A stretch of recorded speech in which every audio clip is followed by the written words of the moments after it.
Alex, so let's go through this Archon amp. So the Archon amp, just a 100-watt, 50-watt amp. Yep. Has 4 6L6 power tubes, 6 12A7 preamp tubes, I think. Has 2 channels, lead and clean, and then we're using a V-type speaker, as we mentioned, from Celestion. And then this is their high gain amp that they just came out with and announced at an amp. And well, here's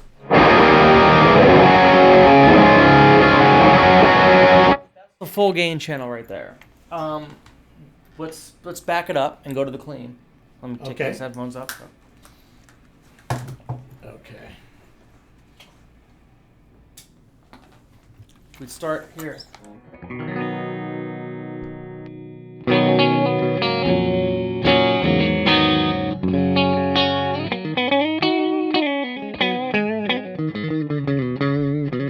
That's full-blown clean right there. It's very user-friendly in that it's just got the basic low, mid, high for the clean channel.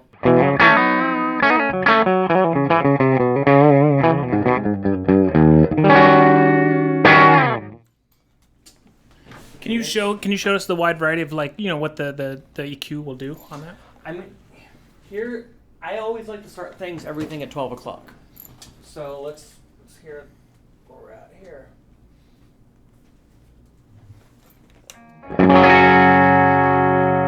And I think a big thing too with the tube response is so great in that here's my bridge pickup straight up. Now we just back it up a little bit.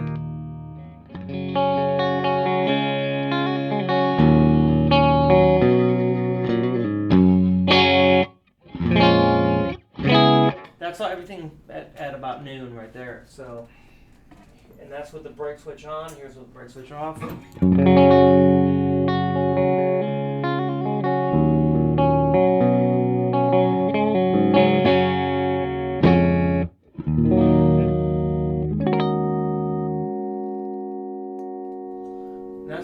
That's just clean channel everything at noon right there on the 50-watt setting.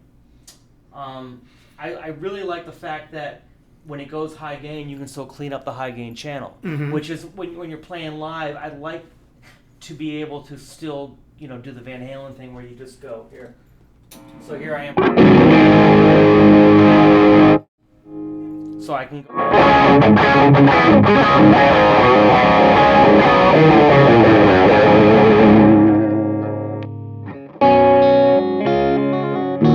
Still clean it up. So for the most part, when you're playing live, you're doing all of it from your guitar more than switching. A lot of times too. And look, unless you're doing a huge arena tour with your tech switching everything for you, a lot of it needs to be hands-on. And what you can do with an amp like this, with the tubes responding the way they are, is you can do it from here.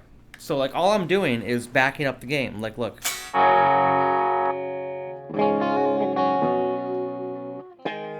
So you can do it either way, but that is most amps don't clean up. No, they don't clean up like that. No, you take a JCM 800, they're very touchy. With it's a combination of the two things. I mean, like I said, when you do the 5-way switcher, having the single coil pickups respond the way they do, you can get that, and a lot of amps don't do that. Again, different players do different things, so I'm not saying there's a right or a wrong way. I'm saying for what I do, I notice I can get that. And it's interesting because when you're playing live and you're running around and you're pretty active, it's nice to be able to do it from the guitar. Dude, if you can have it all self-contained, again.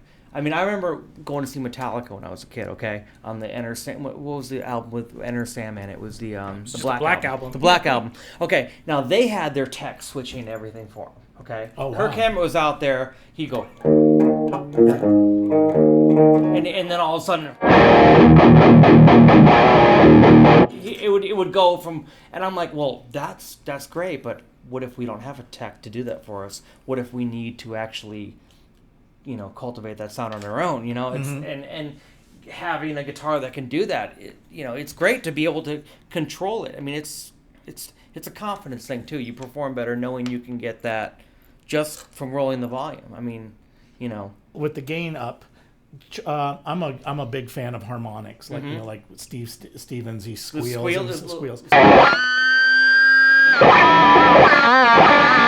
You you can get it if you pick it the right way.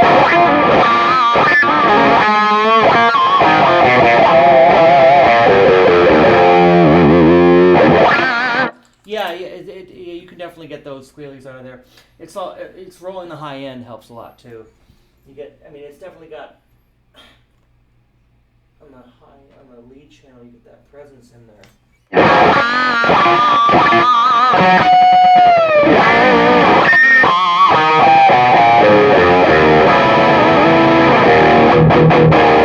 You know what I like is it's got a really tight low end too. I noticed. Mm-hmm.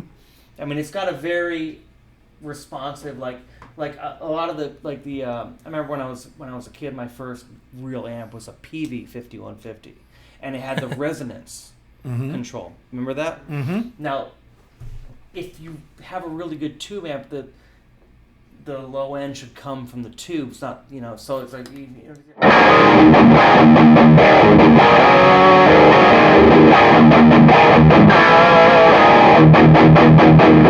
It's got a really tight low end, which I like a lot. Well, before we go, do you want to play us out and just give us some killer licks and do a little guitar solo for us?